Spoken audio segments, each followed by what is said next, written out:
তওবা করবেন কিভাবে? তিন ভাবে। তিন জিনিস একসাথে হলে তওবা হয়। চ আকার চা লেখলে চা হয় না, শব্দ হয়। চা পাতা চিনি পানি একসাথ করলে চা হয়। ছয়কা চা লেখলে কি হয় না? চা হয় না, চায়ের শব্দ হয়। তওবা তওবা করলে তওবা হয় না, তওবার শব্দ হয়। তিন জিনিস একত্র করতে হয়। এক নাম্বার, আল্লাহকে বলতে হবে দিল দিয়ে কলিজার ভেতর থেকে যে আল্লাহ আমি গুনাহ ছেড়ে দিলাম। দুই, আর করব না মালিক, আমি ওয়াদা দিলাম। তিন, আমি লজ্জিত মাওলা, আমি মাফ চাইলাম। খোদার কসম, যদি দিল থেকে কেউ বলে, ছেড়ে দেওয়ার নিয়তে আসলেই বলে এবং ছেড়ে দেওয়ার জন্য গুনাহ চেষ্টাও করে, আল্লাহ বলবে বান্দা এই গুনাহ যদি আসমান পরিমাণও হয়, সমুদ্রের ফেনা পরিমাণও হয়, পৃথিবীর সবচেয়ে উঁচা পাহাড়ের চাইতে যদি উঁচা হয়, আমি একসাথে মাফ করে দিলাম। গাফারতু লাকা ওয়ালা উবালি, কোনো পরোয়া না করে মাফ। মাফ। ইন আতাইতানি লাইলান আতাইতুকা লাইলান, আল্লাহ বলে যদি গুনাহ নিয়ে তওবা করার জন্য রাত গভীরে আসো, আমি রব্বুল আলামিন রহমত মাগফিরাত নিয়ে রাত গভীরেই আসবো। ওয়া ইন আতাইতানি নাহারান আতাইতুকা নাহারান, আল্লাহ বলে বান্দা তুমি যদি দিনে আসো চোখের এক ফোঁটা পানি নিয়ে গুনাহ মাফ চাওয়ার জন্যে, খোদার কসম আমি রব্বুল আলামিন দিনের আলোতেই বা রহমত আর মাগফিরাত নিয়ে আসবো। তুমি আসবে যখন, আমি আসবো তখন। ইয়াবনা আদম কুম ইলাইয়া আমশি ইলাইকা, হাদিসে কুদসিতে আছে আল্লাহ বলেন বনি আদম তুমি আমার জন্য দাঁড়াও, আমি আল্লাহ তোমার জন্য হাঁটবো। ওয়ামশি ইলাইয়া উহারবিলু ইলাইকা, তুমি বান্দা আমার জন্য হাঁটো, আমি তোমার জন্য দৌড়বো। তুমি আসবে যে দূর, আমি আসবো তার চাইতে বেশি। তুমি আসবা এক বিঘত, আমি আল্লাহ আসবো এক হাত। তুমি আসবা এক হাত, আমি আসবো দুই হাত। তুমি আসবে হাঁটতে হাঁটতে, আতাইতুকা হারওয়ালা, আমি রব্বুল আলামিন রহমত নিয়ে আসবো দৌড়তে দৌড়তে। কাউকে বলবো না ওয়ালা উবালি, কাউকে শোনাবো না, কাউকে ডাকবো না, তোমার বাপ কেউ না, গ্রামবাসী কেউ না। রাতের 4টায়, রাতের 3টায় অন্ধকার পৃথিবীতে তুমি একাকী চোখের পানি ফেলে মাফ চাইও বান্দা, আমি একাই তোমারে মাফ করে দেব। মাফ করে দেব বান্দা, আল্লাহ আমাকে মাফ করে দেন। চলেন ভাই, অতএব গুনাহ ছেড়ে দেন, আল্লাহর নাফরমানি ছেড়ে দেন, আল্লাহর নাফরমানি ছেড়ে দেন। বাবা কষ্ট করছেন, আমারও কষ্ট লাগতেছে, আপনাদের অনেক কষ্ট হয়েছে। এত রাত আপনারা বয়স্করা বাবারা বসছে, সবাই মিলে গুনাহ ছেড়ে দিবেন, বলেন ইনশাআল্লাহ। এক মুমিনের মৃত্যু পর্যন্ত 2টা ডিউটি একজন মুসলমান, 1 গুনাহ বর্জন, 2 আদেশ পালন। এটাকেই বলে তাকওয়া, এরই বলে মুত্তাকি, একেই বলে জান্নাতি। গুনাহ বর্জন, হুকুম পালন। বলেন মুমিনের ডিউটি কয়টা? 1। বলেন 1 নম্বর কি? 2 নম্বর আদেশ। আগে হলো গুনাহ বর্জন, এরপরে হলো আদেশ পালন। কারো মনে করেন সতর খোলা, আবার তার নামাজের ওয়াক্ত, তো নামাজ পড়া এটা হলো নেকি, সতর খোলা এটা হলো গুনাহ। এখন এই কোনটা আগে দায়িত্ব? হিসাব বুঝছেন? নামাজের বাহিরে ফরজের মধ্যে একটা আছে কি না? তাহলে কি বুঝা গেল? বুঝেন নাই কথা? সতরও খোলা, নামাজও সামনে, তো নামাজ পড়লে নেকি, সতর খোলা থাকলে কি গুনাহ। প্রথম দায়িত্ব কি? এই মানে সতর ঢাকা, এরপরে কি গুনাহ বর্জন, প্রথম জিম্মাদারি এটা। এজন্য প্রিয় সন্তান, যতক্ষণ পর্যন্ত তুমি পাক নাফাকের পার্থক্য করবা না, ততক্ষণ নামাজ পড়তে মন চায়। আমি না, আমার বাইকটা দিলেও হইতো না।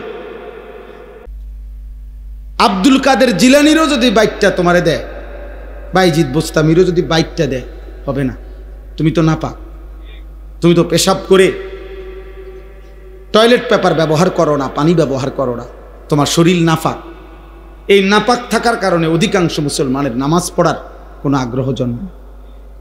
আপনি আমার সাথে চ্যালেঞ্জ করে দেখেন, একটা ছেলে, একজন বাবা যারা বেনামাজি, আপনি দয়া করে 15 দিন নিয়মিত প্রত্যেকবার টয়লেট পেপার নিয়ম মাফিক ব্যবহার করেন, সুন্দর করে আলেম থেকে বুঝে নেন, ঢিলাকুলুক পানি ব্যবহার করেন, তাহলে শরীরও পাক থাকবে, কাপড়টাও পাক থাকবে ইনশাআল্লাহ। খোদার কসম, দিল থেকে ফেরেশতা আপনাকে নামাজের সেজদা দেওয়ার জন্য প্রতি সেকেন্ড উৎসাহিত করবে।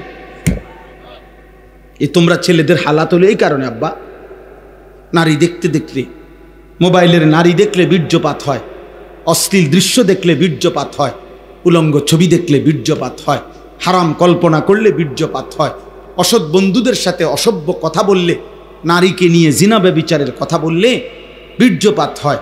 এতে করে শরীর তোমার নাফাক থাকে, দুর্গন্ধ থাকে। এমন নাপাক শরীরে ইবাদতের আগ্রহ জাগে, এমন অপবিত্র দেহে ইবাদতের আগ্রহ জাগে, আগ্রহ জাগে। আল্লাহ আমাদেরকে হেফাজত করে, আল্লাহ আমাদের সন্তানদেরকে হেফাজত করে। একটা একটা করে ছেলে ফিরতে থাকো ভাই, আগামী দিনে মনে রাখো বাপ, আমরা দিন রাত আমরাও কষ্ট করতেছি, চেষ্টা করতেছি। ইহুদি বেঈমানরা, শোনো ভাইয়া, এই যে ফিলিস্তিন এবং গাজ্জার মুসলমানদেরকে এভাবে নিশ্চিহ্ন করে ফেলছে, এর মানে কি? একটা ছেলে হইলো ভাইবো, যদি বিষয়টা এমন হয় যে এরা ফিলিস্তিনের মুসলমান যদি সব মেরে ফেলে, তো এরপরে ইসরায়েলের আক্রমণ বন্ধ হয়ে যাবে। তো তাইলে আমরা নিরাপদ হইলাম কেমনে? আমরা এত নিশ্চিন্ত হইলাম কেমনে যে আমরা এক ওয়াক্ত নামাজও পড়ি না? আমাদের কাছে দুনিয়াবি সামান, দুনিয়াবি জিনিস এগুলোও কম, আবার আমাদের রবের সাথেও সম্পর্ক কম, তাহলে আমরা তো তাদের চাইতেও দুর্বল। কথা বোঝেন নাই? আমাদের কাছে তো দুনিয়াবি তাদের সমপরিমাণ অস্ত্রও নাই, আবার আমাদের রবের সাথেও আমাদের সম্পর্ক কমে যাচ্ছে। তো আমরা বিজয় হবে কিভাবে? আমাদের বিজয় হবে কিভাবে? ইসরায়েলের প্রধানমন্ত্রী জাতিসংঘে এই বেঈমান যখন ভাষণ দিতে দাঁড়াইছে, এই যে গতকালকে না জানি তার আগের দিন, তো পৃথিবীর প্রায় 100 দেশের প্রেসিডেন্ট, প্রতিনিধি তারা উঠে গেছে, তার ভাষণ শুনে নাই, পুরাটা হল রুম খালি করে ফেলছে, 2, 4, 10, 20 জন মানুষ পড়ছে ঘৃণা করে। কিন্তু এই বেঈমান এর পরেও তার বক্তব্য 1 মিনিটের জন্য সে থামায় নাই, সে খালি জায়গাতে বক্তব্য দিচ্ছে। আপনি কি মনে করেন হেতরে গাদ্দার? আপনি বুঝেন না? আমি যদি এখন আইসা বসলাম আর আমি আইয়া যদি দেখি যে আমার দেখেই আপনারা, আমি বইছি আর সবটি লোক উঠতে চলে গেলেন, আমার দিলে চাইবেনি বক্তব্য দিতে যে আমার কিরে এই লোকটি আমার এইভাবে বেইজ্জতি করলো, আমি বসছি মাত্র, লোকটি সব উঠতে চলে যাচ্ছে এখন আমারে দেখা, তখন আমি বলবো কিনা যে এমন ওয়াজের গোষ্ঠী গিলে যা বেড়া তো ওয়াজ বেড়া। কিন্তু ও কত বড় গাদ্দার, সে ঠিকই বক্তব্য দিছে, পুরা বক্তৃতা দিছে, এবং সে পরিষ্কার বলছে গোটা পৃথিবী না, পৃথিবীর সব শক্তি যদি একসাথেও বলে সে গাজার উপরে আক্রমণ থামাবে না। 1 সেকেন্ডের জন্য তার শব্দে কোনো অনুশোচনা নেই। কিছুদিন আগে সে বলছে যে এই পৃথিবীতে যার কাছেই একটি বড় মোবাইল আছে, এই নেতানিয়াহু বলছে, হ্যাঁ, সে বলছে যার হাতেই একটা বড় মোবাইল আছে সারা পৃথিবীর, মনে রাখতে হবে তার হাতেই আমাদের ইসরায়েলের একটা টুকরা আছে। বুঝেন নাই হিসাব? বড় মোবাইলের পার্টস, কোনো না কোনো পার্টস, 2, 4, 10টা পার্টস ইসরায়েলের তৈরি। বুঝে নাই হিসাব ভাইয়া? ওরা আমগরে কেমনে আটকাই লাইছে। আমাদের চুল, আমাদের চেহারা, সন্তান আমার মুসলমান, বাপ মুসলমান, মা মুসলমান, চুল দিকে তাকাইলে বোঝা যায় সে বেঈমান। সারাদিনের চলাফেরা দেখলে বোঝাই যায় সে বেঈমান। নবী সাল্লাল্লাহু আলাইহি সাল্লাম তো স্পষ্ট বলছে, নবীজির লোকে আপনি রাগ করতে পারবেন? তো নবীজি তো বলছে মান তারাকা সালাতাম মুতাআম্মিদান ফাকাদ কাফারা, যে ইচ্ছে করে নামাজ ছেড়ে দিল সে কাফের হয়ে গেল। তো এর ব্যাখ্যা তো আছে, কিন্তু ব্যাখ্যা তো পরে, শাব্দিক তর্জমা কি? ফাকাদ কাফারা। এই ছেলে বেটা, মুসলমানের বাচ্চা, শোন বেটা, মুমিনের সন্তান, রক্তে যদি এক ফোঁটা ঈমান থাকে আল্লাহকে সেজদা দিও। নবী বলছে, রাহমাতুল লিল আলামিন নবী বলছে, দয়ার মায়ার সাগর নবী বলছে, বেনামাজি তুই মনে রাখিস তোর হাসর হবে ফেরাউনের সাথে। বলে নাই? বলে নাই? কারুনের সাথে, হামানের সাথে, উবাই ইবনে খালাফ, মক্কার কুরাইশদের সবচেয়ে নিকৃষ্ট কাফের, তার সাথে। এখন আপনি কি বলেন? একটা ছেলে বলো ভাই, তুমি তোমারে বেনামাজির সেজদা নাই, তোমারে দাঁড় করাইছে ফেরাউন নমরুদের লগে, কারুন হামানের লগে, ওইখান থেকে ডাইক্কা আইনা আলগায় তোমারে জান্নাত দিয়ে লাগবো। হ্যাঁ, আর তো তখন হেরা কি করবো? লগের হেরা কথা বুঝেন নাই?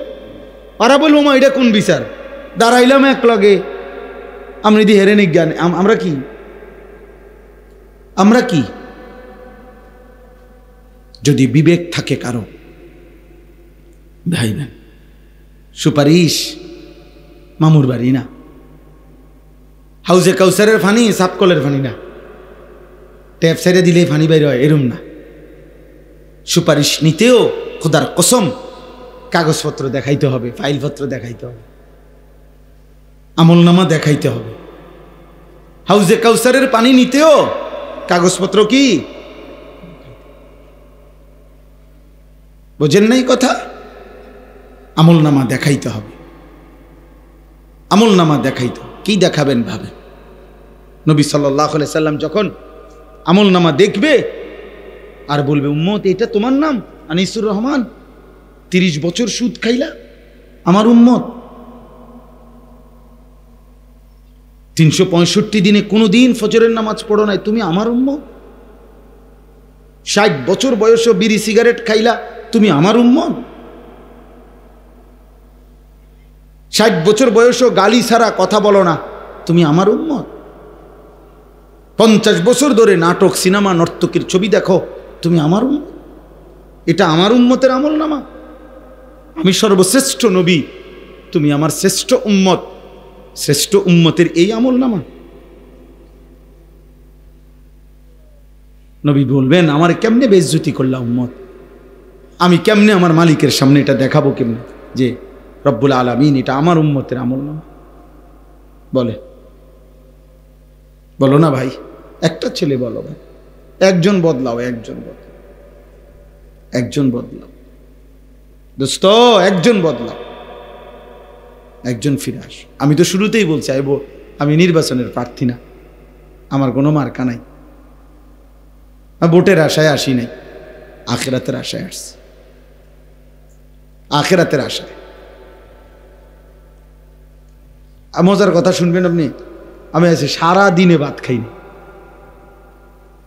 আমার ব্যস্ততা আমার এখনো খাওয়ার সুযোগ দেয়নি। অন্য কিছু খাইছি, গাড়ির বসে বন খাইছি, কলা খাইছি, এমনি সময় কুলাইতে পারছি না। এই রাস্তার ভয়ে, জ্যামের ভয়ে, আমার মাগরিব রাত বয়ান ছিল মাধবপুর, ওইখানে মানে ফেরেশানি যে ধরতে পারতাম না মাহফিল, চারিদিকে বারবার শুনতেছি আশুগঞ্জ, তারপরে বিশ্ব রোড, চারিদিকে জ্যাম, মাধবপুর। এই জন্য দুপুরবেলাই রওনা দিছি জোহরের পরে। খুব খিদা লাগছে, এটা বলতেছি না, মানে বুঝাইলাম, জিন্দিগির একটা নেশায় থাকি, ভাবি যে একজন সন্তানও বদলাবে ইনশাআল্লাহ। আমরা হতাশ না, আমরা হতাশ না, ইনশাআল্লাহ আমাদের মুসলমানের সন্তান ফিরতেছে, আল্লাহর দিকেই ফিরছে, আলহামদুলিল্লাহ। শত শত ছেলে ফিরছে। এজন্য দোস্ত, আল্লাহ তাআলা রাত গভীরে আমি শেষ করলাম, আল্লাহ তাআলা বললেন, কুল্লিল মুমিনিনা, হে নবী আমার, আপনি আমার সমস্ত ঈমানদার পুরুষদেরকে বলে দেন, জওয়ান হোক বুড়া হোক, আমি আল্লাহর আদেশ শুনায়ে দেন, ইয়াগুদ্দু মিন আবসারিহিম, তারা যেন সকলেই ভিন নারী, যে নারী দেখার অনুমতি নাই, ভিন নারী থেকে, হারাম দৃশ্য থেকে তারা যেন তাদের চোখ নামিয়ে রাখে। এজন্য স্পষ্ট শরীয়তের বিধান। 1 নাম্বার হলো, যে নারী দেখার অনুমতি নাই, প্রিয় বন্ধু, মোবাইলে কিংবা টেলিভিশনে কিংবা রাস্তায় কিংবা বাড়িতে উঠানে কোথাও তাকে দেখার অনুমতি নাই, আল্লাহ বলছে চোখ নামাও। 2 নাম্বার, কারো সতর দেখার, পুরুষের সতর যেটুকু, এটুকু পুরুষ হয়েও দেখার অনুমতি নাই, নারীর সতর দেখার অনুমতি নাই। আল্লাহ বলেন চোখ নামাও, চোখ নামাও, চোখ নামাও। জওয়ান ছেলে তুমিও চোখ নামাও, বুড়ো চাচা আপনিও চোখ নামাও, আমিও চোখ নামাই। ওয়াহফাজু ফুরুজাহুম, আল্লাহ বলেন আমার ইমানদার বান্দাদেরকে বলেন তারা যেন প্রত্যেকে নিজেদের লজ্জাস্থানও হেফাজত করে, জেনা যেন না করে, ব্যভিচার যেন না করে, পুরুষে পুরুষে কোনো অপকর্ম যেন না করে, পুরুষে নারীতে যেন কোনো অপকর্ম না করে, নারী নারী যেন কোনো অপকর্ম না করে, নিজের হাতকে যেন অপকর্মে নাপাক ব্যবহার না করে, যেই কোনো রকমে নিজের হারাম যৌন চাহিদা যেন পূরণ না করে। আল্লাহ বলছে বিনিময়ে আল্লাহ একটা মজার ওয়াদা দিছেন। আল্লাহ বলছে আমার বন্ধু আপনি বলে দিয়েন, আমার কোনো ইমানদার বান্দা যদি, পুরুষ না মহিলা সবার জন্যই হুকুম, ওয়াকুল্লিল মুমিনাতি ইয়াগদুদনা মিন আবসারিহিন্না ওয়া ইয়াহফাজনা ফুরুজাহুন্না, পুরুষদের জন্যই হুকুম, নারীর জন্য। পুরুষকেও বলছে চোখ নামাও, নারীকেও বলছে চোখ নামাও। মহিলা বোরকা পরছে তো ঠিক আছে, বৃত্তে চশমা লাগাইছে এটাও ঠিক আছে, উর্ফে কাপড় আছে, কিন্তু এবারই চশমা বৃত্তে সব চায়, তাহলে আমনের এটাও কি না, পর্দা না? কথা বোঝেন নাই আপনি? চোখ নামাইতে হবে পুরুষকেও, চোখ নামাইতে হবে কাকে? মহিলা। আমার একজন ওস্তাদ ছিলেন হজরত মাওলানা মুস্তফা মাহমুদি, হুজুর এখনো বেঁচে আছেন। হুজুর একদিন আমগরে সবকে বুঝাইছিলেন, ওই যে মেইন রোডে রাত্রিবেলা যে ট্রাক চলে, এই ট্রাকের যে হেডলাইট, এটার একটা নিয়ম আছে যে মুখোমুখি হেডলাইট, মানে এদিক থেকে একটা ট্রাক আসতেছে, এদিক থেকে একটা যাইতেছে, তো ট্রাক যদি রাত্রেবেলা এরকম মুখোমুখি হয় বা বাস, তো দোনোটারে তো 4টা হেডলাইট না, এই গাড়ির 2টা ওই গাড়ির 2টা না, তো মুখোমুখি হইলে কাছাকাছি আসলে নিয়ম হলো ড্রাইভারদের হেডলাইট ডাউন করতে হয়। দোনোজনে, দোনো গাড়ির হেডলাইট কি করতে হয়, এটা নিয়ম আছে হেদের, হেরা বোঝে, নিচের দিকে দিতে হয় আর কি। নিচের হেডলাইট ডাউন করলে দোনো গাড়ি তখন সাইড বোঝে যে আমি কোন দিকে যাবো, হে কোন দিকে যাবে। আর নয়তো যদি দোনো হেডলাইট মুখোমুখি থাকে অ্যাক্সিডেন্ট হবে। তো হুজুরের জন্য বলতেন, আল্লাহ তাআলা বলছে মোমেন পুরুষ মোমেন নারী, ছেলে মেয়ে মুখোমুখি যখন হবে, কাছাকাছি যখন হবে, দেখার সুযোগ যখনই হবে, আল্লাহ বলছে দুইজনই হেডলাইট নামায় দাও। ছেলেও চোখ নামাও, মেয়েও চোখ নামাও, পুরুষও চোখ নামাও, নারীও চোখ নামাও, তাহলে দোনোজনেরই সম্মান ইজ্জত দিন রক্ষা হবে। যালিকা আজকা লাহুম, আল্লাহ বলেন যে তার চোখ হেফাজত করবে এবং লজ্জাস্থান হেফাজত করবে, আমি আল্লাহ ওয়াদা দিলাম আমি তার অন্তর 100 শতভাগ পবিত্র করে দেব। পুরা দিল সাফ, একদম সার্ভেক্সের দিয়া ধুয়ে দেব, অর্থাৎ দিল সাফ করে দেব। আজকা ইসমে তাফজিল, সর্বোচ্চ পবিত্র করে দেব। ইন্নাল্লাহা খাবীরুম বিমা ইয়াসনাউন, আল্লাহ তাআলা বলে বান্দা মনে রেখো আমি আল্লাহর সাথে চালাকি করো না। তাকাইয়া রয়েছে এদিকে, বাঁকা চোখে চাইতেছো হেদিকে, কেউ জিগাইলে কিও কি না করতে, আমি এদিকে না, বুঝেন না? চাদোয়ানে বসে বসে বেরিয়ে চায়, জিঙ্গাইলে কাকা কি খবর, না আল্লাহ দোয়াই বাতিজা, খবরে না শুনি। ও খবর মানুষের চোখে শোনে, হ্যাঁ মানুষে কি চোখ দিয়ে নি খবর শোনে, কি দিয়া? তা আপনি যদি চাইয়া রয়েছেন আগ করিয়া বলেন, আপনার যদি খবরই শোনা দরকার আপনি ঘুরে বইয়েন, বোঝেন নাই? দোকানের এদিকে বইয়েন, দোকানের টেলিভিশন এদিকে, আপনি ওইদিকে বসেন, উল্টা উল্টা বসেন, চেয়ার ঘুরে বসেন, তাহলে তো কানে শুনবেন, বেডি দেখবেন না, বলেন না? তাহলে আল্লাহ তাআলা বলছেন, বান্দা তোমার দিলের মধ্যে কি আছে, এবং কৌশল করে গোপনে, একাকী, আড়ালে, রাতে, লাইট বন্ধ করে, ইয়ারফোন লাগাইয়া, যেমনি তুমি যা করো না কেন, খোদার কসম আল্লাহ বলেন আমি পুরা খবর রাখি। ইন্নাল্লাহা খাবীরুন, আল্লাহ খবর রাখে, আল্লাহ খবর রাখে, আল্লাহ খবর রাখে। বান্দা আমারে আড়াল করতে পারতা না, আমার থেকে লুকাইতে পারবা না। এই পৃথিবীর কেউ যদি না দেখে, না জানে, না শুনে, না বোঝে, আমি রব সব দেখি, সব শুনি, সব বুঝি, সব জানি। জানে কি না? বলেন না কেন? আল্লাহ তাআলা আমাদেরকে, আমাদের ছেলেদেরকে, আমাদের মেয়েদেরকে, আমাদের পর্দার আড়ালের মা বোনদেরকে হেফাজত করেন। মেয়েদেরকে বুঝায়েন, বোনদেরকে বুঝায়েন।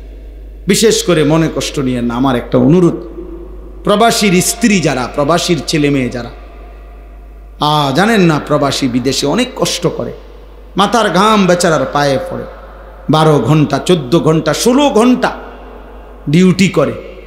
এই এত লম্বা ডিউটি করে কষ্টে জমানো টাকা বুকে বাঁধা স্ত্রী সন্তানের জন্য বাড়িতে পাঠায়। সেই প্রবাসীর স্ত্রী যদি, সেই প্রবাসীর ছেলে মেয়ে যদি আল্লাহর নাফরমানি করে, হারাম কাজ করে, গুনাহ করে, পরকিয়া করে, জিনা ব্যভিচারের সাথে সম্পৃক্ত থাকে, খোদার কসম এর চাইতে বড় জুলুম আর কিছু হইতে পারে। তোমার জন্য এই স্বামী বেচারা আজকে 12 বছর 16 বছর সে তার সমস্ত সুখ কোরবানি করে সে বিদেশের মাটিতে পড়ে আছে একা, আর তুমি বোন বাজারে বাজারে ঘোরো, তুমি বাজারে বাজারে। আল্লাহ আমাদেরকে হেফাজত করেন, আল্লাহ আমাদেরকে হেফাজত করেন, আল্লাহ আমাদের সবাইকে কবুল করেন। কোরআনুল কারীমের 18 নম্বর পারা, 24 নম্বর সূরা, সূরা নূর, এই সূরার একটি আয়াত, 30 নম্বর আয়াত আমি আপনাদের সামনে তেলাওয়াত করেছি। অল্প একটু সময়, সবার কাছে অনুরোধ, মনোযোগ দিয়ে, আন্তরিকতা নিয়ে এই আয়াতটির আলোকে সামান্য কিছু কথা আমি আপনাদের সামনে আরজ করতে চাই। দয়া করে সবাই অনেকক্ষণ কষ্ট করে বসছেন, লম্বা সময় ধরে আল্লাহর কথা শুনতেছেন, আর একটু সময় সবর করে মনোযোগের সাথে বসেন। আল্লাহ আমাদেরকে তৌফিক দিক। যতজন ছেলের কাছে এই হাতে মোবাইল ধরা আছে রেকর্ডের জন্য, ভিডিও রেকর্ড, এগুলা সব নামাইতে হবে। হাতে মোবাইল ধরে রেখে রেকর্ড করা যাবে না। এই জন্য ছেলেরা, ভাই আমি কিন্তু ধমক দেবো, এর উঠাই দেব। কাজেই হয়তো তুমি নিজে চলে যাও, যদি মনে করো আমার কথা মানতে পারবা না, কোনো অসুবিধা নাই, আমার চলে গেলে কোনো আপত্তি নেই। আর নাই তো মোবাইল বন্ধ করে শুনতে হবে, আর নাই তো চলে গেলে কোনো সমস্যা নেই। আমি এটা নির্বাচনী কোনো জনসভাও না, আর আমি কোনো প্রার্থীও না, আমার কোনো ভোটের দরকার নাই যে আমি ভোটে লেগে আসছি, আমার কোনো মার্কাও নাই। অতএব শ্রোতা কম না বেশি এতে আমার কোনো সমস্যা নেই। আমি ব্যক্তিগতভাবে এই মেজাজ আলহামদুলিল্লাহ দীর্ঘদিন ধরে চেষ্টা করি, কম বেশি আমার কোনো সমস্যা নেই। একজনের জন্য যে পরিমাণ গুরুত্ব, 1 লক্ষের জন্য ওই পরিমাণই গুরুত্ব। আল্লাহর কথা বলা আমাদের জিম্মাদার, একজন শুনলেও জিম্মাদারি, 1 লক্ষ শুনলেও জিম্মাদারি। নবী সাল্লাল্লাহু আলাইহি ওয়াসাল্লাম একজনকেও কালেমার দাওয়াত দিয়েছেন, ইসলামের কথা বলছেন, আবার 1.25 লাখ সাহাবীদের সামনেও আরাফাতের ময়দানে নবীজি কথা বলছেন। কাজে কোনো সমস্যা নেই, দুইটারই উদাহরণ আছে নবীজির জীবন। একজনকেও বলছেন, 10 জনকেও বলছেন, রাতেও বলছেন, দিনেও বলছেন, হরদম বলতে থাকছে। সর্বদা নবী সাল্লাল্লাহু আলাইহি সাল্লাম আল্লাহর কথা বলতে থাকছে। নূহ আলাইহিস সালাম থেকে মানুষকে আল্লাহর দিকে ডাকার সেই যে শুরু, তো প্রত্যেক নবী রাসূলগণের সিফাত এটা যে ওনারা বলতে থাকছে। কোরআনুল কারীমের মধ্যে আছে হযরত নূহ আলাইহিস সালাম আল্লাহ তাআলার নিকট বলছেন, ক্বালা রব্বি ইন্নী দাআউতু কওমি লাইলাম ওয়া নাহারা। নূহ আলাইহিস সালাম বললেন, আয় আল্লাহ, আমি আমার জাতিকে আপনার দিকে ডেকেছি লাইলাও ওয়া নাহারা, রাতেও দিনেও, রাত দিন আমি আপনার দিকে ডাকছি। আ'লানতু লাহুম, ঘোষণা দিয়ে দিয়ে ডাকছি। আসরারতু লাহুম, গোপনে গোপনে ডাকছি। দাআউতুহুম জিহারা, প্রকাশ্যে সবার সামনে আমি ডাকছি। কোন সূরত আল্লাহ আমি বাকি রাখিনি, একাকী, প্রকাশ্যে, গোপনে, ঘোষণা দিয়া, সব হালাতে আমি আপনার বান্দাদেরকে ডেকেছি 950 বছর। ফালাবিসা ফীহিম আলফা সানাতিন ইল্লা 50 আমা। কোরআনুল কারীমে আল্লাহ নিজে বলছে যে নূহ আলাইহিস সালাম তার জাতির মাঝে ছিলেন 50 কম 1000 বছর, মানে 950 বছর। আল্লাহ তাআলা বলছে 950 বছর এমনি বলা এত সহজ বিষয়। এমনি 950 টাকা আর 950 বছর এক কথা না। 950 টাকা মানে তো 50 টাকা কম 1000, মামুলি টাকা, কিন্তু 950 বছর, সুবহানাল্লাহ, কি পরিমাণ ধৈর্য, কি পরিমাণ ধৈর্য দেখাইছে। এবং সবচেয়ে বড় কথা হইল কোনো বৈচিত্র্যতা নাই, অর্থাৎ ভিন্ন ভিন্ন এলাকায় না, একই এলাকায়, একই জনগোষ্ঠীর কাছে। আজকে চীন, কালকে জাপান, আজকে সিলেট, কালকে ব্রাহ্মণবাড়িয়া, পরশু রংপুর, তারপরে দিন চিটাগাং। এটার মধ্যে একটা মজা আছে যে এক এক অঞ্চলের এক এক মানুষের সাথে মেলা হইল, মেশা হইল, কথাবার্তা হইল, বিভিন্ন রুচি, বিভিন্ন মেজাজের মানুষ দেখা হইল। কেউ গ্রহণ করলো, কেউ প্রত্যাখ্যান করলো, কিন্তু এক এলাকায় নির্ধারিত কিছু মানুষের মধ্যেই তিনি 950 বছর লাগাতার বলে গেছে। খামখেয়ালি কথা। এবং নূহ আলাইহিস সালামের এই দীর্ঘ হায়াত, কিন্তু ওনার কওমের লোকদের কিন্তু স্বাভাবিক হায়াত ছিল। মানে এটা আবার বুঝবেন যে, মনে রাখবেন, মানে এমন না যে ওনার এলাকার, মানে ওনার কওমের লোকরাও এক একজন 700-800 বছর বয়স, এমন না। ওরা স্বাভাবিক হায়াত। উনি আল্লাহ তাআলা এটা মুজিজা দিয়েছেন, উনি হায়াত পাইছেন এত লম্বা। কিন্তু অন্যান্য স্বাভাবিক মানুষ স্বাভাবিকভাবে মারা গেছে। এই জন্য তাফসীরের মধ্যে আছে, কোন কোন ফ্যামিলির 7 পুরুষ নূহ আলাইহিস সালাম কালেমার দাওয়াত দিয়েছে। 7 পুরুষ বুঝেন না, মানে যেমন আমার দাদা, আমার আব্বা, আমি, তার আমরা 3 পুরুষ, মানে 3 স্টেপ। এখন আমার ছেলে তো 4র্থ পুরুষ। তো এরকম 7 পুরুষও এক ফ্যামিলির কবরে চলে গেছে, কেউ কালেমা গ্রহণ করে নাই। মানে ধরেন না, দাদা, দাদার বাপ, দাদার দাদা, হ্যাঁ, আবার দাদার ফুত, ফুতের ঘরে নাতি, নাতির ঘরের ফুত, এরকম আর কি। কেউই, সবার হায়াত শেষ, তিনি বলে গেছেন, কালেমা গ্রহণ করে নাই। তবুও তিনি সেই ঘরে পুনরায় আবারও কালেমার দাওয়াত নিয়ে গেছেন। এই জন্য দোস্ত, এটা জরুরি। কোনো বাবা তার সন্তানকে আল্লাহর কথা বলা থেকে বিরতি দিতে পারে না, এই সুযোগ নেই যে হুজুর আমি তার এমন 2টা বছর বুঝাইছি। বিশ্বাস করেন হুজুর, কিতা বিশ্বাস করতো, কইছেন তো 2 বছর, 2টা বছর হুজুর ঝান্ডা শেষ করে লাইছে। 2টা বছর, বাপরে। আজকে মনে হয় 1 সপ্তাহ লাগাইয়া হুজুর তারে বুঝাই। মানে 1 সপ্তাহে যেমনি টান দিছে উনি, 1 সপ্তাহ কোনো এত লম্বা না, আমনে যেমনি কইছি, বুঝছেন না? 950 বছরের দিকে চিন্তা করলে 1 সপ্তাহ বিরাট কিছু, 2টা বছর অনেক কিছু। তাইলে এই জন্য কোনো স্বামী তার স্ত্রীকে আল্লাহর দিকে ফিরাইবার চেষ্টা, বিরত হওয়ার সুযোগ নেই। কোনো বাবা, কোনো মা তার সন্তানদেরকে আল্লাহর দিকে ফিরাইবার চেষ্টা বন্ধ করার অনুমতি নেই, অনুমতি নেই। অনুমতি হবে সেদিন আল্লাহ যদি ডাইরেক্ট জিবরাইল পাঠাইয়া আপনাকে বলে, নাই তো 3 বছর না, মৃত্যু পর্যন্ত আপনাকে আপনার স্ত্রী সন্তানের ঈমান আমল আখিরাতের কথা বলতে হবে। হুজুর এখন আর বয়স হয়ে গেছে, অন যদি জি ফুত্রে বেশি কিছু বলতে যাই, শেষ বয়সে না খাইয়া মরতে হইব, ফুতের বউ আর ভাত তরকারিও দিবে না, এই সমস্ত ধোকাবাজি কথা, বাটফারি কথা, খোদার কসম আখিরাতে মুক্তি মিলবে না। কারণ কোনো মানুষ যদি 3 বেলাও পেট ভরে খানা খায়, তারপরেও তার মৃত্যু হয়, হয় না? তাহলে আপনি বুঝি শেষ বয়সে না খাইয়া মরবে?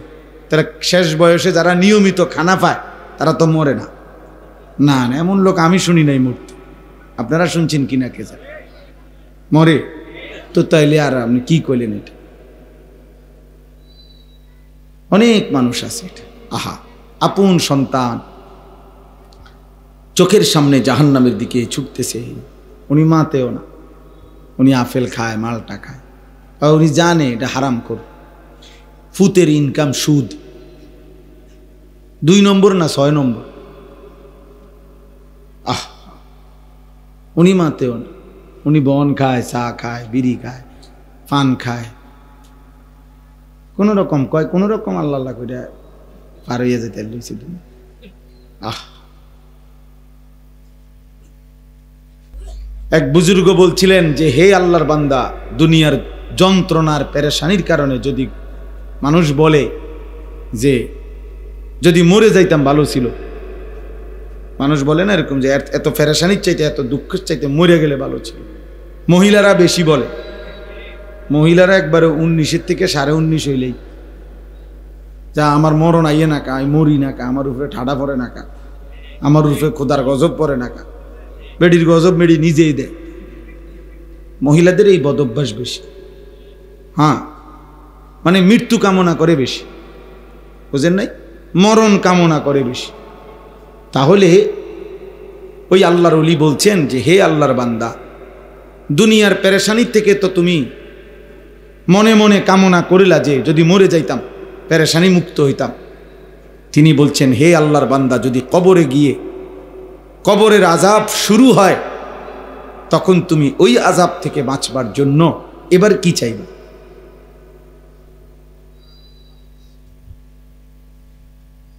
বুঝেন নাই? দুনিয়ার পেরেশানির থেকে বাঁচার জন্য তো আপনি মৃত্যু চাইলেন, আচ্ছা তো মরলেন আর কি। তো এখন কবরে গিয়ে যখন আযাব হবে আল্লাহর নাফরমানির কারণে, তখন কি করবেন? তখন কি চাইবেন? আবার দুনিয়া আইতে চাইবেন? আমরা মস্কারি, হ্যাঁ? আবার দুনিয়ায় আসতে চাইলে আপনারা আবার ফেরত দিবে নাকি? তাহলে এজন্য আমি কথাটার প্রসঙ্গে বললাম আর কি।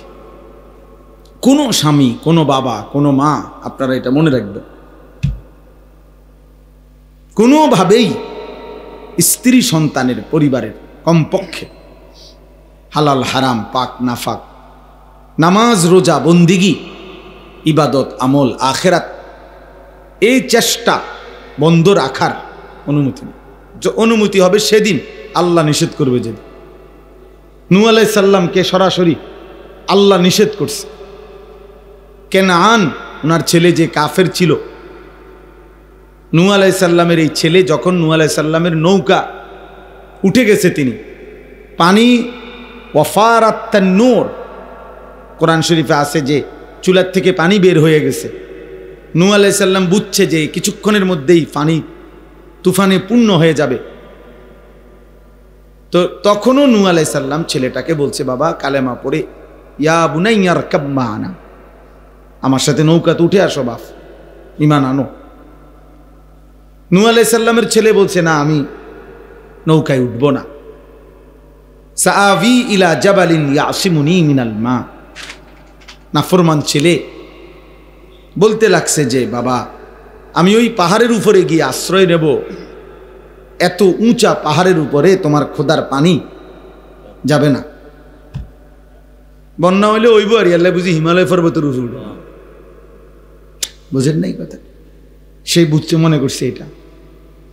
তো নূহ আলাইহিস সালাম তখনও আবার বলছে লা আসিমাল ইয়াউমা মিন আমরিল্লাহ, না রে বাপ, আল্লাহর আযাব থেকে আজকে কেউ বাঁচাইতে পারবে না। তুই ভুল কইরো না বাবা, আসো। না, ছেলেটা আসে নাই, উনি টানাটানি করছে। তো আল্লাহ তাআলা বলেন ওয়া হালা বাইনাহুমাল মাউজু, কিছুক্ষণ পরে তুফান বাড়তে বাড়তে ওই পর্যন্ত এসে পানির একটা ঢেউ একটা ধাক্কা দিছে, এই ধাক্কার সাথে সাথে বাপ আর পুত পৃথক হয়ে গেছে। ফাকানা মিনাল মুগরাকিন, নূহ আলাইহিস সালামের ছেলে কেনান তখন পানিতে ডুবা শুরু করছে।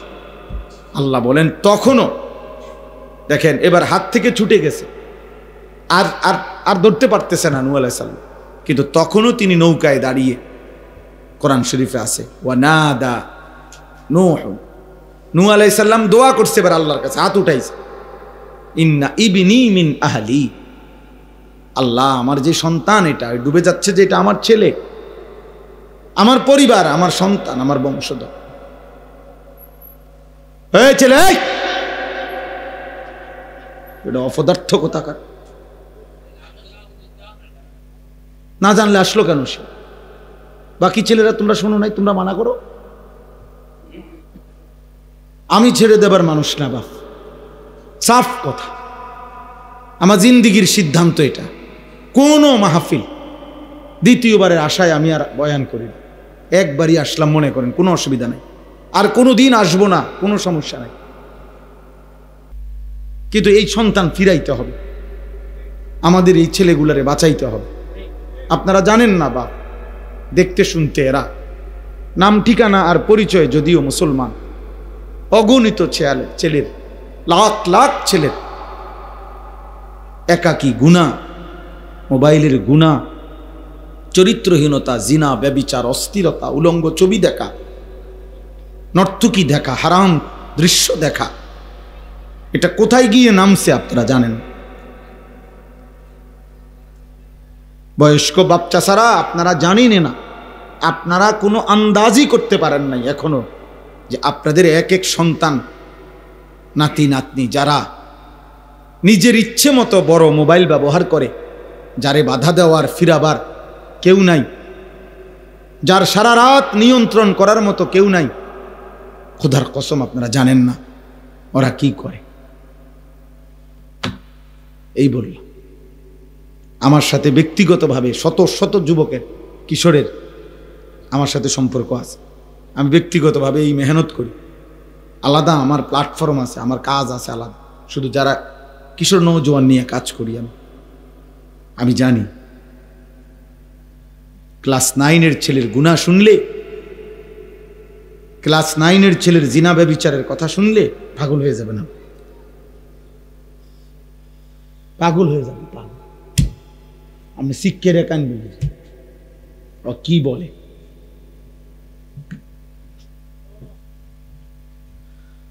হ্যাঁ এই কোরআনুল করিম সামনে বললাম, এক নির্ভরযোগ্য বিশ্বস্ত কথা হলো, এই 15 দিন আগেও আমার একজন 7 বছরের বাচ্চা আপন বাবার বড় মোবাইল দিয়ে উলঙ্গ ছবি, রব্বে কাবার কসম, কোরআন শরীফ সামনে রেখে,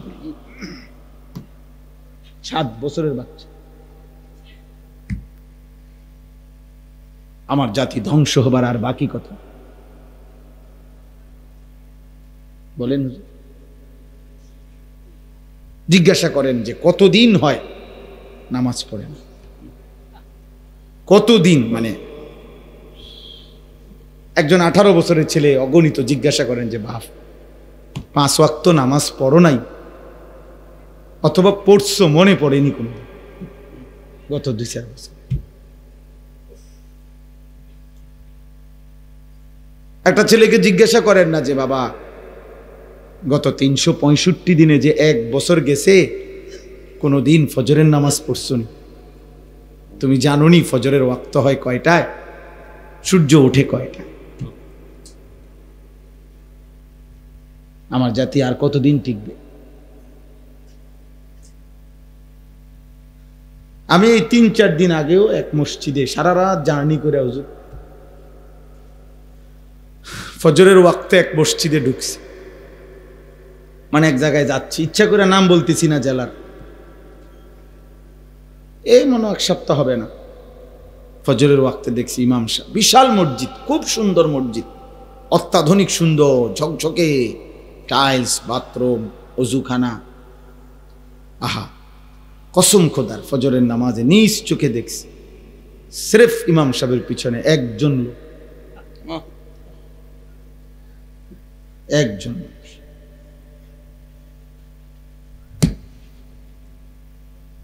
হ্যাঁ, এখনো যে আমরা ভাত মাছ খাই, এটাই তো আশ্চর্য। এখনো যে বাতাস বয়, এখনো যে রোদ ওঠে, সূর্য ওঠে, চাঁদ ওঠে, এটাই তো আশ্চর্য, এটাই আসছে। আল্লাহ হেফাজত করেন। এই জন্য আপনারা, আমি তো এই কথাটাই বুঝাইতেছিলাম যে নূহ আলাইহিস সালাম শেষ যখন হাত উঠাইছেন যে আল্লাহ আমার ছেলে এটা ডুবে যাইতেছে, অথচ সে কাফের, কিন্তু এই সময়ও উনি হাত উঠাইছেন, ইন্না ইবনি মিন আহলি ওয়া ইন্না ওয়াদাকাল হক ওয়া আনতা আহকামুল হাকিমিন। এ তখন কোরআন শরীফে আছে, সূরা হুদের মধ্যে 12 নম্বর পারা। আল্লাহ তাআলা ডাক দিয়ে বলছে, ইয়া নূহ, হে নূহ, থামো থামো, ইন্নাহু লাইসা মিন আহলিক, এত বড় বেঈমান তোমার সন্তান হইতে পারে না। আল্লাহ বলছে এত বড় বেঈমান কোন মুমিনের সন্তান নয়। ইন্নাহু আমালুন গায়রু সালিহ, এটা বেআমল সন্তান, এটা বেআমল সন্তান, তার জন্য তুমি হাত উঠাবা না, দোয়া করবা না। ফালা তাসআলনি, কোরআন শরীফের আয়াত, ফালা তাসআলনি, অতএব তুমি এর জন্য আমার কাছে কিছু চাইও না, আমি মাফ করব না, আমি আল্লাহ মাফ করব না। গফফার, গফুর, রহমান, মালিক, আল্লাহ বলতেছে আমি মাফ করতাম না, আমি মাফ করব না, হাত নামো। এই কোরআন শরীফে আছে। তখন নূহ আলাইহিস সালাম হাত নামাই ফেলছে, বুঝছে আর হবে না, মালিক আর মাফ করবে না বলে দিস। ফালা তাসআলনি, আল্লাহ বলছে এমন নাফরমান সন্তানের জন্য আল্লাহর কাছে কিছু চেয়েও না। এই জন্য আপনাদেরকেও বলিনি, বেনামাজি, বেহায়া এমন সন্তানের জন্য আল্লাহর কাছে কি চাইব? আমরার কাছে আল্লাহর রহমতে 12 লাখ টাকা ব্যবস্থা করছি, তারা সময় দিছে কম, 12 দিনের বিরুদ্ধে কইছে টেহাডি মিলাইতে। কি কষ্ট যে করছি হুজুর, 6 লাখ জমি বেচছি, 3 লাখ কিস্তি লইছি, 3 লাখ সুদে লইছি, লই আল্লাহর রহমতে আপনার দোয়ায় ফলাগারে বিদেশ পাঠাইবার নিয়ত করছি। খাস দোয়া করে, আমি খাস দোয়া করতাম, হারাম খোর তোর সুদের উপরে আমি দোয়া করতাম। হ্যাঁ, নাফরমান তোর কিস্তির উপরে আমি দোয়া করতাম। হ্যাঁ, আমি খাস দোয়া করতাম, আমি ব্যাক কল। আপনার হারামের উপরে দোয়া করলে, আপনি জিজ্ঞাসা করেন আলেমকে, কোন হারামের উপরে কেউ যদি আল্লাহর কাছে কিছু চায়, দোয়া করে, তার ঈমান থাকে না।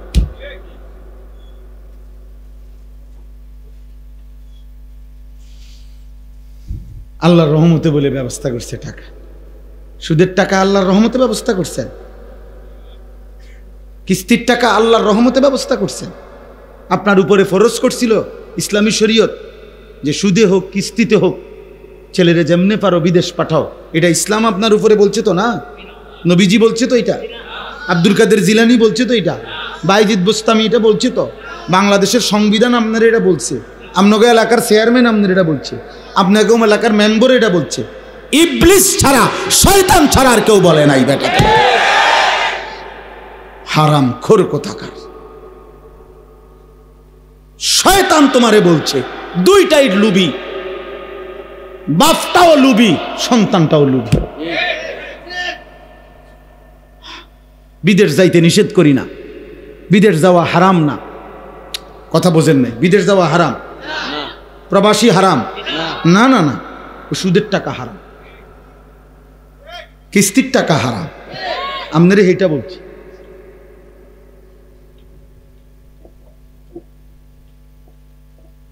অতএব স্ত্রী সন্তানকে আল্লাহর দিকে ফিরানো, আখিরাতের দিকে ফিরানোর চেষ্টা, ওযু নামাজ পাক পবিত্র হালাল হারামের দিকে ফেরানোর চেষ্টা, এটার থেকে কোনো অভিভাবক, কোনো স্বামী, কোনো বাবা, কোনো মায়ের ছুটি মিলবে কখন? বলেন। জিবরাইল ফাটাইলে আপনার কাছে যদি আলাদা কে আসে, তাহলে আমাদের কাছে এখন জিবরাইল আসার সুযোগ আছে তো? আসে কেন? জিবরাইল আইন না। তাইলে বোঝা গেল আমাদের জন্য অনুমতি নেই, বরং আমরা মৃত্যু পর্যন্ত বলে যাইতে হবে। আমি তো এই জন্য প্রায় বলি আমার বাবা আপনাদেরকে, আপনি কমপক্ষে আপনার যে স্ত্রী নামাজ পড়ে না, পর্দা করে না, যে মেয়েটা নামাজ পড়ে না, পর্দা করে না, আপনার যেই ছেলেটা নামাজ পড়ে না, হালাল হারাম বাইচা চলে না, এই নাচ গান নর্তকী ছবি উলঙ্গ দৃশ্য মোবাইল নিয়ে পড়ে থাকে, যদি কোনো কথায় আমনে তারে ফিরাইতে না পারেন, উনি বলার পর নামা, তাহলে কমপক্ষে এতটুকু তারে বইলেন যে বাপ, মৃত্যু পর্যন্ত মনে রাখিস আমি তোর উপরে অসন্তুষ্টি নিয়ে কবরে গেলাম, এটা তারে বইলা যায়। স্ত্রীকে বইলেন আমি স্বামী হয়ে তোমারে পারলাম না, তো মনে রাখিস বিবি, তোর মতো নাফরমান বিবি, তোর উপরে আমি অসন্তুষ্টি রাইখা হয় তুই কবরে যাবি, না আমি কবরে গেলাম। আর আল্লাহর নবী বলছেন কোন স্ত্রীর মৃত্যু যদি হয় তার স্বামীর অসন্তুষ্টি নিয়ে, হ্যাঁ, তো জাহান্নাম। তাহলে কি আপনি না পাইলে দূর করেন, আপনি কই কিচ্ছু দিয়ে মাতে না, আপনি দিয়ে আপেল খান, ওটার ফুতে টেহা দিয়া, ওটার ফুতে একটা সেজদা দেয় না, এক ওয়াক্ত নামাজ পড়ে না, ওটা টেহা দিয়া আপেল খায়, বালটা খায়। আল্লাহর রহমতে আসি বালা আপনাকে দোয়ায়, 10 জনের দোয়ায় গপ মারে, চা দোয়ানে কি সুন্দর কথা কয়, বিড়ি খাইতে খাইতে আসি আল্লাহর রহমতে। আল্লাহ ভালোই রাখছে, এই যে আল্লাহ ভালোই তো রাখছে, বিড়ি খাইতেছেন তো বুঝাই যায় আল্লাহ যে ভালো রাখছে, ভালোর দশা যে বিড়ি, আল্লাহ যে ভালো রাখছে আপনার, তো বুঝাই তো যে আপনি চা দোয়ানে বসে বসে টেলিভিশনে নাচ গান দেখতেছেন, নর্তকীর ছবি দেখতেছেন, নাটক সিনেমা দেখছেন, এই তো ভালো রাখছে নাকি? এটাই ভালো থাকা মুমিনের। কোন মুসলমান গুনার উপরে থাকা এটা ভালো থাকা। আপনার ছেলের বউ পর্দা করে না, হালাল হারাম মানে না, আপনি ভালো আছেন না? আপনার একটা ছেলে ফজরের নামাজ পড়ে না, আপনি ভালো আছেন না?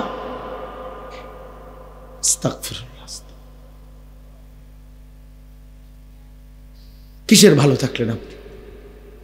আপনার ঘরে জাহান্নামের আগুন জ্বলতেছে, এই সময় আপনি ভালো থাকেন কেমনে ভালো থাকেন?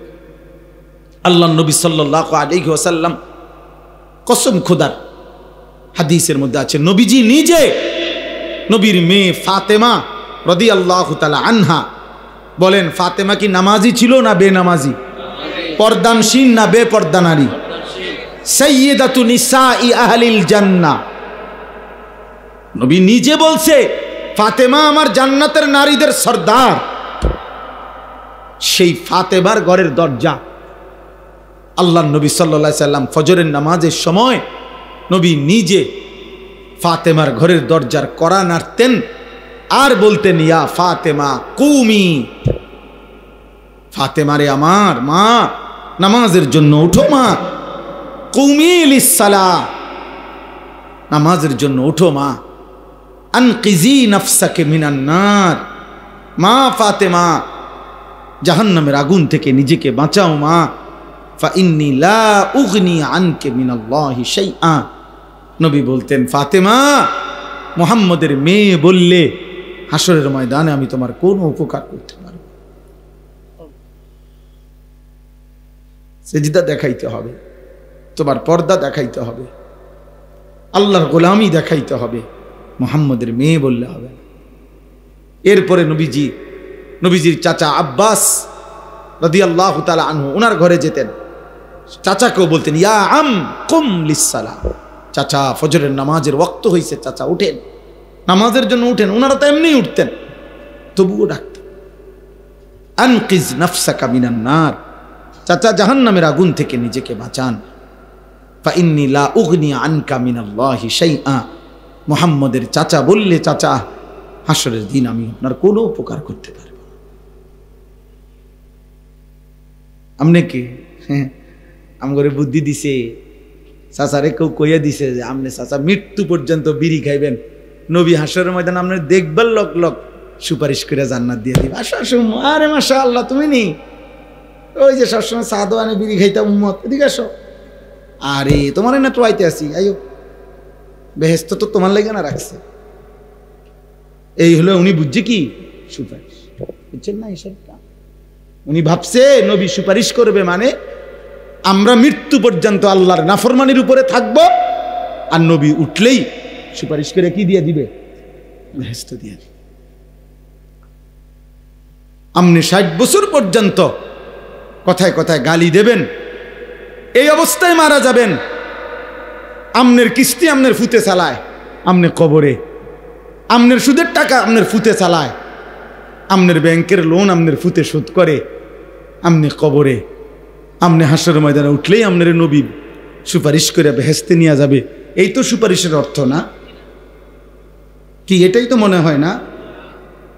যদি কেউ ভেবে থাকেন এমন, তো ধোঁকা খাইছেন, ধোঁকা। ওমা ইয়াখদাউনা ইল্লা আনফুসাহুম ওমা ইয়াশউরুন, ধোঁকা খেয়েছেন, বুঝেন নাই। কোরআনুল কারীমের মধ্যে আল্লাহ বলছেন আমার মুমিন বান্দা কেমন হয়। আল্লাহ বলেন আমার মুমিন বান্দা নামাজও আদায় করে, আমার দেওয়া সম্পদ থেকে যাকাতও দেয়। আল্লাহ বলেন নামাজের সেজদা দিয়েও, আল্লাহর পথে পূর্ণ খরচ করেও, ওয়াকুলুবুহুম ওয়াজিলাতুন আন্নাহুম ইলা রাব্বিহিম রাজিউন।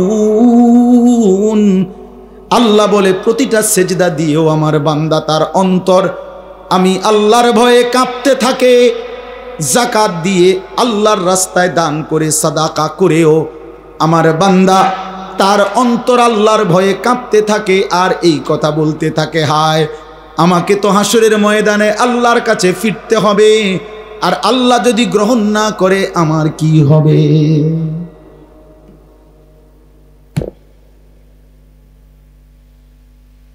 আল্লাহ যদি গ্রহণ না করে আমার কি হবে? হ্যাঁ, আমরা ছোটবেলায় আমরাও ওয়াজ শুনতাম যখন, আগের দিন মানে কি 300 বছর আগে না, আমি ছোটবেলা, আর আমি যে দূর, আমার ছোট হতে দূর, ঠিক না? আমার বয়স 44 বছর চলে এখন, তাইলে আমার ছোটবেলা কি 400 বছর আগের কথা না, কত 15-20 বছর 25 বছর আগের কথা। তা আমরাও ছোটবেলায় যখন ছাত্র জীবনে ওয়াজ শুনতাম, তখন শুনছি একদিন এই এক মুরব্বী হুজুরে ওয়াজে বলতেছিলেন যে ওই এক মেয়েরে বুঝানোর জন্য বলতেছিল ওনারা, এক মেয়েরে তার বান্ধবীরা বিয়ের দিন সুন্দর করে সাজাইছে, গহনা অলংকার দিয়া, শাড়ি চুড়ি দিয়া, তারে খুব সুন্দর করে নতুন বধূ সাজাইছে। তো বান্ধবীরা সবাই বলতেছে যে তোরে আজকে দারুণ দেখাচ্ছে, সুন্দর হচ্ছে, অনেক চমৎকার মানাইছে শাড়িটা, কাপড়টা, চুড়িটা, গহনাটা। কিন্তু মেয়েটা কাঁদতেছে নিজে নিজে। তো বান্ধবীরা বলতেছে যে আরে তোরে এমন সুন্দর সাজাইলাম, আমরা সবাই বলতেছি সুন্দর লাগতেছে, আর আজকে তোর বিয়ে, কাঁদতেছো কেন? কান্দার কি আছে এখানে? তখন ওই মেয়ে চোখের পানি ফেলে বলতেছে হায় সখী বান্ধবীরা, তোমরা তো সবাই বলতেছো সুন্দর লাগতেছে, কিন্তু যার জন্য আমারে সাজাইছো সে যদি সুন্দর না বলে, ওর যদি পছন্দ না হয়, ও যদি গ্রহণ না করে। এইটা ছোটবেলায় ওয়াজে শুনছি। মালিক যদি গ্রহণ না করে, আল্লাহ যদি বলে এটার মধ্যে রিয়া ছিল, আল্লাহ যদি বলে ইখলাস ছিল না, আমার সন্তুষ্টির জন্য হয় নাই, আপনি কি বলবেন? আপনি কি বলবেন তখন? আল্লাহ যদি বলে যা আমার বন্দিগি করছো, ভাত তরকারি যা খাওয়াইছি দুনিয়ায় এটার লগে হিসাবে সমান হয়ে গেছে, তখন কথা বোঝেন নাই? মালিক চাইলে আল্লাহ তাআলা যা ইচ্ছে করেন তাই বলতে পারবেন কি না? আমাদের কিছু বলার আছে না? তাহলে এজন্য বাপ, রাত গভীরে আমি আর দেরি করতে চাচ্ছি না, অল্প কথাই আপনাদের সামনে বললাম। প্রথম কথা এটা, ফিকির করেন, ফিকির, জিন্দিগিটা নষ্ট করে দিয়ে সবাই, জওয়ান বুড়া, ছেলেরা বাবা, মরবার আগেই হিসাব করে ফেলো। তোমরা এতগুলো ছেলে যা বসছো, মাশাআল্লাহ বাপ, এত রাত এতটা সবর করে বসছো, প্রিয় সন্তান, প্রিয় ভাই। 14 বছরের আমার ছেলে আছে, 16 বছরের আমার সন্তান আছে। আমার প্রথম সন্তানের বয়স 16 বছর, আমার দ্বিতীয় সন্তানের বয়স 14 বছর। অতএব 14 বছরের তুমি আমার ছেলে, তুমি আমার সন্তান। 16 বছর যার বয়স তুমি আমার সন্তান, এর চাইতে একটু বেশি যার বয়স তুমি আমার ছোট ভাই। তো এক ভাই তোমারে বললাম, এক বাবা তোমারে বললাম, তোমরা ছেলেরা নষ্ট হইও না, নষ্ট হয়। এই নারী, এই ছবি, অস্থির দৃশ্য, উলঙ্গ নাচ গান, জিনা, ব্যভিচারের দৃশ্য, মদ, জুয়া, এই হারাম সম্পর্ক, বন্ধুদের আড্ডা, দিন রাত নাপাক শরীর, পেশাব পায়খানার পরে ঠিকমতো টয়লেট পেপার ব্যবহার করো না, পানি ব্যবহার করো না, এক ওয়াক্ত নামাজের সেজদা দাও না, কোনো দিন ফজরের নামাজ পড়ো না। হ্যাঁ, এটা তো মুনাফিকের সাজে, মুশরিক এটা করতে পারে, মুমিন করতে পারে। আল্লাহর কসম, নবী বলছে সাল্লাল্লাহু আলাইহি ওয়াসাল্লাম, লা ইয়াশহাদুহুমা মুনাফিকুন। আল্লাহর নবী বলেন যে মুনাফিক, কসম খোদার, নবী বলছে সে এশার নামাজ এবং ফজরের নামাজে উপস্থিত হয় না। রব্বে কাবার কসম, এশার নামাজ এবং ফজরের নামাজের জামাতে যে আসে না, রাসূল বলছে সে মুনাফিক। সে কি বলেন না? সে কি বলেন? সে কি? মুনাফিক। তাইলে বাবা, ছেলেরা মনে রাখো, যেই নবী বলছে সুপারিশ করবে, তিনি বলছে তুমি মুনাফিক, তুমি ফজরের নামাজে আসো না, উম্মত তুই মুনাফিক। অতএব যিনি সুপারিশ করবেন তিনি যদি বলে তোমারে মুনাফিক, এবার সুপারিশ তোমার জন্য তোমার আব্বাই করবে কিনা, কোন বাফে, তুমি দেখো তোমার কোন আব্বা সুপারিশ করবে, তুমি মিলাই। এ তো মুনাফিকের আখলাক। হযরত আব্দুল্লাহ ইবনে ওমর বলেন, রাসূলুল্লাহ সাল্লাল্লাহু আলাইহি সাল্লামের জামানায় আমরা মুনাফিক ফজরের অনুপস্থিতি দেখলে আমরা তাকে মুনাফিকই ভাবতাম। আল্লাহর নবী সাল্লাল্লাহু আলাইহি সাল্লাম কারো ঈমানের ব্যাপারে সন্দেহ করলে, মানে কালেমা পড়ছে কিন্তু নবী যদি সন্দেহ করতেন যে সে আসলে খাঁটিভাবে ঈমান আনছে কিনা, একেবারে স্পষ্ট রেওয়ায়েত আছে, আমার কাছে আরবি কিতাব আছে গাড়িতে, ওইখানে আছে নবীজি তখন ফজরের ওয়াক্তে পরে খুঁজতেন। 2 দিন 3 দিন 4 দিন যদি ফজরের নামাজে অনুপস্থিত দেখতেন তো নবী বলতেন, হ্যাঁ আমি এমনটাই ভাবছিলাম। মানে মুনাফিক, মানে কি? মুনাফিক। এজন্য হযরত আব্দুল্লাহ ইবনে মাসউদ রাদিয়াল্লাহু তাআলা আনহু বলেন, নবীজির জামানায় যারা বাস্তবিক অর্থে ছিল মুনাফিক, সবাই চিনত, মনে করত, সবাই নবীজির বিরুদ্ধে ষড়যন্ত্র করত মুনাফিক হিসাবে, আল্লাহর কসম তিনি বলেন, হযরত আব্দুল্লাহ ইবনে মাসউদ বলেন, ওই চিহ্নিত মুনাফিকরাও ফজরের নামাজের জামাতে উপস্থিত হইতো। হইতো কেন? ওই যাতে করে ডাইরেক্ট কি না বলে, মুনাফিক না বলে, লুকাইবার জন্য, আড়াল করবার জন্য, যাতে মুনাফিক হিসাবে একেবারে সিল না পড়ে। বুঝেন নাই কথাটা?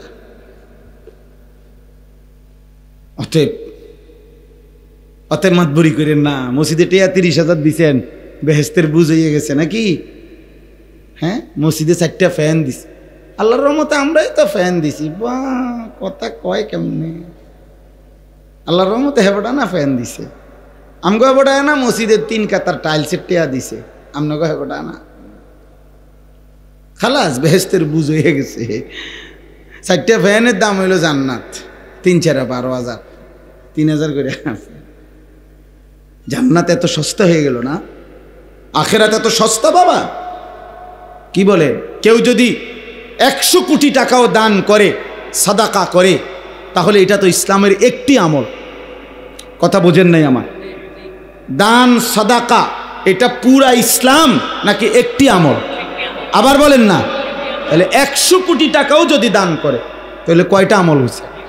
তো এটার আমনে নেকি পাইবেন কোনো সন্দেহ নাই, কিন্তু নামাজ, জাকাত, হজ, রোজা, জিকির, তেলাওয়াত, তাহাজ্জুদ, 5 ওয়াক্ত নামাজ, হারাম থেকে বাঁচা, সুদ খাওয়া যে হারাম, ঘুষ খাওয়া যে হারাম, চুরি করা যে হারাম, নারী দেখা যে হারাম, নাটক সিনেমা দেখা যে হারাম, ওজনে কম দেওয়া যে হারাম, কথায় কথায় গালি দেওয়া যে হারাম, বিড়ি সিগারেট খাওয়া যে হারাম। তো এগুলা কার জন্য? এগুলোর গুনাহ বুঝেন নাই হিসাবটা? না, এগুলা সব 30,000-এর ভিতরে। না না না, এটা ভিতরে 30,000-এর ভিতরে। দেখেন না, হুজুরে টাকা 200 দিয়া বুড়া মিয়ারে তওবা করায়। 90 বছরের বুড়া সোজা হইয়া গেছে, একদম টানা দিয়া লাইছে। এখন আতফাও গিরাগারি জোরাজারি ছেড়ে দিছে। হ্যাঁ, এখন দম টাইনতে আছে। এই সময় হুজুর আনছে 300 টাকা দিয়া, 500 টাকা। হুজুর ধরেন আব্বার 60 বছর ক্লিয়ার করে দেন, হুজুরে 500 টাকা দিয়া তওবা করাইয়া আমনের বাপের এই 60 বছরের গালি গালাস, বিড়ি সিগারেট, সাদোয়ানের টেলিভিশন দেখা, ওজনে কম দেওয়া, ওই যে জমি দিছে না, ঠকাইছে, এই সব ক্লিয়ার করে মাফ করিয়া 500 টাকার ভিতরে এরপরে জান্নাতের ফেরেশতার হাতে বুঝাই দিয়া ইমাম সাহেব আইছে। ভাই, ইমাম সাহেবের বাপের সম্পত্তি জান্নাত। কথা বলেন না কেন? ইমাম সাহেবের বাপের সম্পত্তি, ইমাম সাহেব জান্নাতের টেন্ডার নিছে। তাহলে হাসরের ময়দানে ইমাম সাহেব দাঁড়াইতে হবে না? কথা বলেন। হুজুর সাহেব দাঁড়াইতে হবে না? বক্তা সাহেব দাঁড়াইতে হবে না? পীর সাহেব দাঁড়াইতে হবে না? কসম খোদার দাঁড়াইতে হবে আমাকেও আপনাকে। আমি কি এখন জান্নাত থেকে আসছি? না না, ক্যান্টনমেন্টে আছি, কুমিল্লা ক্যান্টনমেন্ট, ময়নামতি, ওখান থেকে আসছি। অতএব দয়া করে, গুনাহ করছেন আপনি, তওবা করবেন আপনি এখন। এখন কখন? কখন? এখন। এখন আজকের এই মাহফিলে আল্লাহ তাআলা বরকত দান করেন, আপনাদের সকলের জিন্দেগি আল্লাহ সুন্দর করে দেন। আলহামদুলিল্লাহ।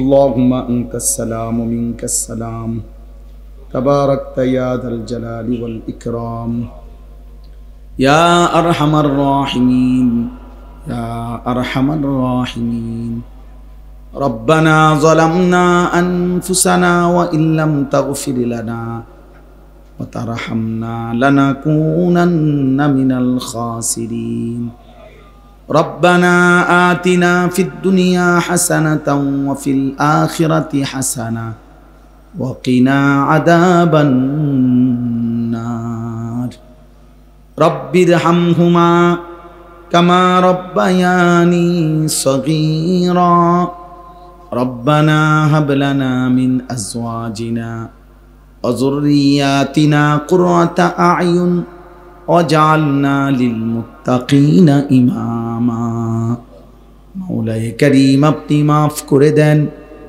রাত অনেক গভীর মাওলা, অনেক গভীর মাওলা, মধ্যরাত পার হয়ে গেছে মাওলা, অনেক আগেই তাহাজ্জুদের বড় মোবারক সময় মাওলা। আল্লাহ আপনার প্রথম আসমানে কুদরতিভাবে নেমে আসার সময় এটা মাওলা। আমি গুনাহগার গোলাম মাওলা, আপনার কাছে মাফ চাইলাম মাওলা। চারিদিকে লক্ষ লক্ষ মানুষ ঘুমিয়ে গেছে, আমরা অল্প কয়েকজন নাফরমান।